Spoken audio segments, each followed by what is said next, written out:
Romans chapter 12 marks a turning point in Paul's letter, shifting from deep theological truths to practical Christian living. In light of God's mercy, believers are called to live transformed lives that reflect Christ in every responsibility and relationship. Romans chapter 13 calls believers to live responsibly in society, submitting to governing authorities and fulfilling the law of love. Paul urges Christians to live with integrity and urgency, knowing that the day of salvation is drawing near. How do you handle when a brother or sister is doing something that isn't specifically mentioned in the Bible? Romans chapter 14 gives guidance on that.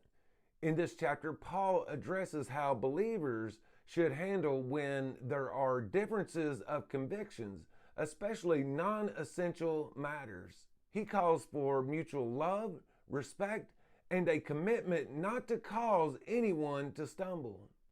Tired of shallow faith?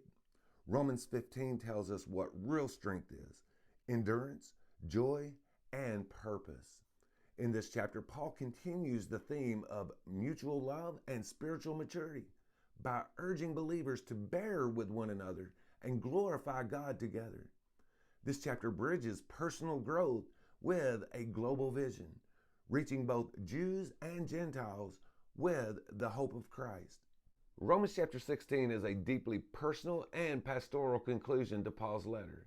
It celebrates the beauty of gospel partnership, warns against division, and ends with a doxology of praise.